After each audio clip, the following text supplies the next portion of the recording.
Sosok Arya Penangsang tak bisa dilepaskan dari perjalanan sejarah Kesultanan Demak. Arya Penangsang adalah murid kesayangan Sunan Kudus yang berkuasa di Kerajaan Jipang yang mengklaim sebagai penerus kerajaan atau Kesultanan Demak. Pada tahun 1546, Sultan Trenggono, penguasa Kesultanan Demak, meninggal dunia. Hal ini menyebabkan adanya kekosongan tahta Kesultanan Demak. Sunan Giri dan sesepuh Kesultanan Demak kemudian sepakat mengangkat putra sulung Sultan Trenggono, yakni Sunan Prawoto, sebagai Sultan keempat Demak. Sunan Prawoto kemudian bergelar Sultan Shah Alam Akbar Jimbuningrat IV. Dikisahkan, Sunan Prawoto ini menderita penyakit mata atau kebutaan. Penyakit ini dikaitkan dengan kutukan pamannya sendiri yang dibunuh oleh Pangeran Sunan Prawoto, yakni ayah dari Arya Penangsang. Penobatan Sunan Prawoto sebagai Sultan Demak ini sangat mengecewakan Arya Penangsang. Hal ini berkaitan dengan dendam Penangsang atas kematian ayahnya, Pangeran Sekar, yang dibunuh oleh Pangeran Prawoto.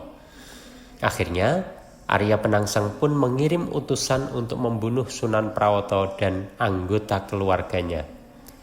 Dalam cerita tutur Jawa, sebagaimana juga dikisahkan oleh Soekarjo Waluyo dari Fakultas Ilmu Budaya Universitas Diponegoro atau Undip, bahwa Pangeran Prawoto akhirnya terbunuh dan suksesi Kesultanan Demak mengalami kebuntuan, hingga muncullah 3 orang yang berpengaruh kuat, yaitu Ratu Kalinyamat, adik Pangeran Prawoto dan istri Pangeran Hadirin, seorang Adipati Jepara. Lalu ada nama Hadiwijaya, yakni Adipati Pajang, dan juga Arya Penangsang sendiri, Adipati Jipang.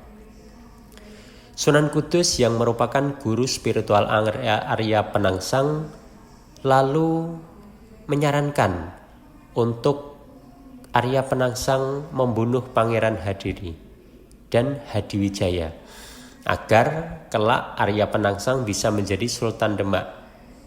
Pangeran Hadiri memang berhasil dibunuh oleh Arya Penangsang, akan tetapi Hadiwijaya atau Jakatingkir gagal dibunuh oleh Arya Penangsang.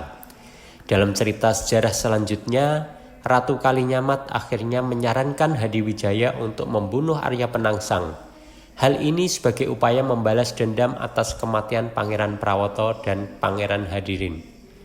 Ratu Kalinyamat berjanji kepada Sultan Hadiwijaya akan menyerahkan wilayah Jepara serta seluruh harta kekayaannya jika Hadiwijaya berhasil membunuh Arya Penangsang.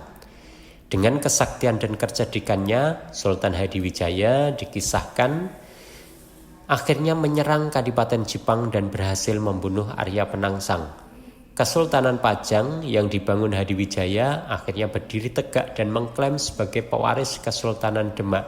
Arya Penangsang sendiri di sejumlah kisah, di antaranya di Babat Tanah Jawi, digambarkan sebagai pemberontak yang jahat, kasar, dan haus kekuasaan.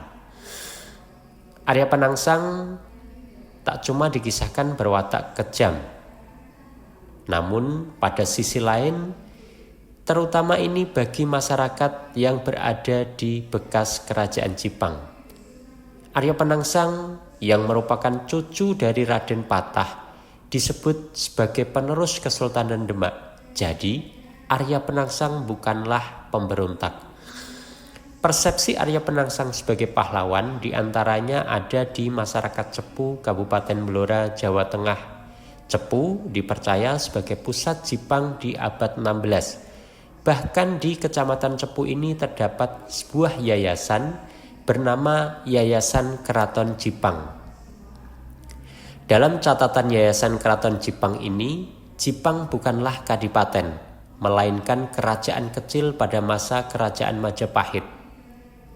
Atau kalau pada masa sekarang, masuk wilayah Blora, Rembang, Pati, Kudus, hingga Bojonegoro. Jipang adalah kerajaan otonom dan dibebaskan dari kewajiban membayar pajak pada masa kerajaan Majapahit. Kehancuran Majapahit dan berdirinya Kesultanan Demak membuat Jipang memilih bergabung kepada Demak karena pandangan politik, khususnya berkaitan dengan Islamisasi di Jawa. Masyarakat Cepu meyakini bekas pusat kerajaan Jipang terletak di desa Jipang, yakni sekitar 7 km arah barat Laut Cepu. Makam Gedong Ageng Jipang dan pendopo dipercaya sebagai bekas bangunan utama Kadipaten Jipang pada masa itu.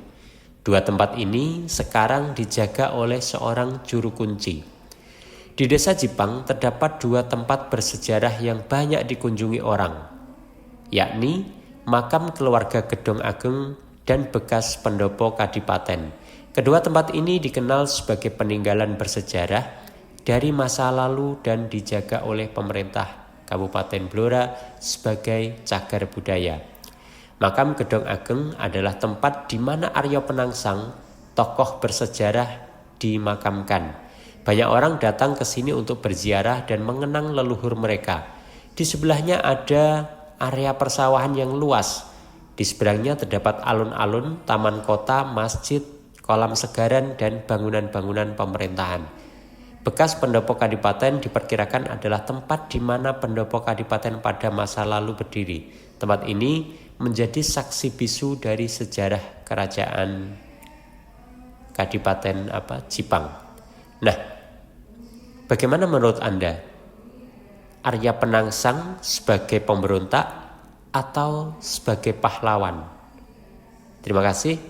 Saya NF dari Pustaka Suara. Assalamualaikum warahmatullahi wabarakatuh.